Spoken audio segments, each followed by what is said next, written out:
Voilà, mesdames, mesdemoiselles et messieurs, soyez encore une fois les bienvenus. Vous êtes sur la tribune d'éveil des consciences. Nous parlons de la Chine. Oui, la Chine et la Russie. Mais ces deux pays, ces deux États sont en train de fatiguer réellement les Occidentaux. Mais surtout, nous allons nous appesantir sur ce que la Chine vient de faire à l'Allemagne. Aujourd'hui, 22 avril 2024, bon, je ne sais pas à quelle heure vous allez voir la vidéo, mais ce lundi 22 avril, l'Allemagne a procédé à l'arrestation de 3 personnes qui sont des Allemands, mais qui sont soupçonnés de travailler pour la Chine. C'est-à-dire, ils sont des Allemands, mais ils sont des espions pour la Chine. Oui. Et leur manière de travailler, d'opérer, si l'information selon laquelle ils sont vraiment des espions de la Chine s'avère vraie, leur manière, la manière par laquelle ils ont opéré, que nous allons voir tout de suite, ça démontre la puissance de la Chine. C'est clair. Et même il y a des actes qu'ils ont posés qui prouvent à suffisance qu'ils travaillent pour la Chine. Mais comment ces gens-là se sont organisés? Alors, d'abord il faut dire qu'ils sont 3. Ils ont créé une société, ils sont venus au nom d'une société. Des Allemands, hein. Ils sont venus pour collaborer avec le gouvernement allemand dans le cadre de la recherche scientifique. Ils sont venus avec un gros projet. L'accord a été signé. C'était dans le cadre des recherches scientifiques visant je ne sais quoi. En tout cas, c'était d'une importance vraiment capitale pour l'Allemagne. Donc c'était une société dans le but de développer des coopérations scientifiques avec des universités allemandes. Pas une seule université, mais des universités allemandes. Mais au fond, selon les Allemands, l'objectif était de se procurer des informations. Ils ne venaient pas pour mettre en œuvre la coopération en tant que telle. Bon, tout ce qui concerne la coopération militaire, ils étaient dedans. Pas militaire, mais scientifique, ils étaient dedans. Mais l'objectif, c'était de récupérer, de se procurer des informations, mais notamment des informations militaires, qui pouvaient être utiles et qui peuvent être utiles à la Chine. Un accord avait déjà été trouvé. Un accord avait déjà été conclu. Oui, l'accord a été signé en toute pompe. Et cet accord prévoyait la réalisation d'une étude sur des pièces importantes pour les bateaux de grande taille, notamment des navires de combat. Donc, dans le cadre du contrat, du partenariat, de l'accord, eux devraient mener une étude sur des pièces très importantes, des bateaux de grande taille, des bateaux de combat. Ça veut dire, la Chine venait étudier tout ce que l'Allemagne a comme potentiel. Et puis, ils sont allés à la source.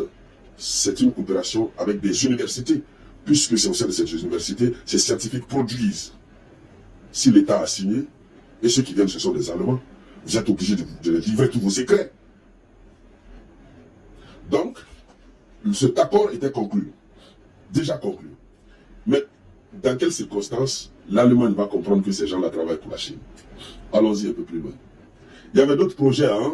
On nous dit qu'il y avait d'autres projets qui étaient en négociation lors de l'arrestation de ces 3 personnes. Donc, il y avait d'autres projets. Mais ces autres projets, qui étaient en négociation, tous ces projets-là concouraient à récupérer des informations militaires à envoyer à la Chine. Dans quelles circonstances on a mis main sur eux? Avant d'aller sur cette partie de la circonstance, on va d'abord dire que la Chine est très forte. Hein? Des Allemands, des Occidentaux, Allemands eux-mêmes, acceptent, n'est-ce pas, de mener des études bien sérieuses concernant leur propre système pour dévoiler cela aux ennemis, si on peut le dire ainsi, politiques hein, de l'Allemagne. Bon. Et vous savez que la Chine est le partenaire commercial le plus redoutable de l'Allemagne. L'Allemagne vit aux dépens de la Chine. On avait réalisé une vidéoconférence ici là-dessus. Alors, ce qui vient de se passer, ce qui s'est passé aujourd'hui, ça intervient juste quelques jours après le retour du Olaf Scholz, n'est-ce pas, le chancelier allemand de la Chine. Il est allé en Chine. Il s'est retourné bredouille. Ce qu'il voulait, il n'a pas obtenu. Et à l'interne, même beaucoup le critiquent, on dit qu'il est trop dépendant de la Chine.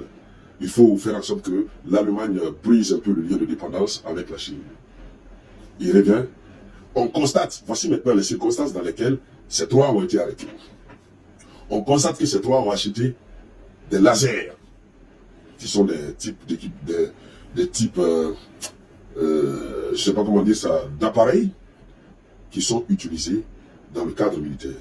Ils ont payé, et ces lasers, n'est-ce pas, leur achat et leur sortie sur le territoire allemand obéit à une procédure bien régulière, très connue. Bon, ils payent ça, ils ne suivent pas la procédure, et puis ils expédient en Chine. Et ils envoient ça en Chine. Ils ont quand même le devoir d'envoyer le résultat de ce pour lequel ils sont payés, non? Ils envoient en Chine, et c'est à partir de là qu'ils ont mis main sur eux. D'accord? Il est clairement dit que les 3 personnes ils sont également soupçonnés d'avoir acheté un équipement laser spécial avant de l'exporter en Chine sans autorisation. Alors donc, voici, n'est-ce pas, ce qu'on les reproche. La ministre de l'Intérieur, Nancy Faeser, n'est-ce pas, s'est félicitée de leur arrestation ce matin. Oui, mais on va dire à la ministre, elle se félicite de leur arrestation. Oui, on est d'accord. Elle n'a qu'à féliciter. Mais est-ce que les données ont déjà voyagé, puisqu'ils avaient déjà presque commencé le travail, est-ce que les données ont déjà voyagé vers la Chine?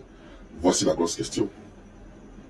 Donc, globalement, ce qui vient de se passer prouve à suffisance que ces Occidentaux-là sont très fragiles. Ils sont très fragiles. À distance, on peut récupérer leurs données.